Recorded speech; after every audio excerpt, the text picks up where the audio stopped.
यार तेरी ये जिद ना किसी दिन मेरा तलाक करवाएगी। भाभी ये बात तो आपको शर्त लगाने से पहले सोचना थी ना, और अब आप शर्त हार चुके हो। याद है ना आपने क्या बोला था? क्या बोला था? आपने ही तो बोला था ना, अगर मैं शर्त हार जाऊंगी तो तू जो बोलेगा वो। हाँ बोला था, लेकिन वेदांत अभी ये सही मौका नहीं है। वो सब मुझे नहीं पता। ये लो 5 हरी मिर्ची खाओ। वेदांत पहले हाथ छोड़ दे, तेरे भैया आते ही होंगे। हाँ तो अब जब भी छोड़ूंगा जब आप हरी मिर्ची खाओगे। मैंने भी खाई थी जब मैं शर्त हारा था। अब जाने दे, सीटी बज गई है, गैस बंद करके आती हूँ। ठीक है, और अगर नहीं आई ना तो सोच लेना मैं बाहर आ जाऊंगा। इसका भरोसा नहीं है।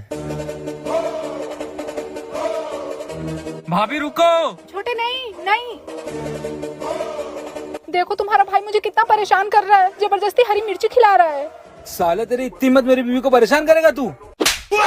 और कल तूने मेरे पास से 10,000 रुपए चुराए, उसका क्या? वेदांत, इसको 5 हरी मिर्ची नहीं 10 हरी मिर्ची खिला।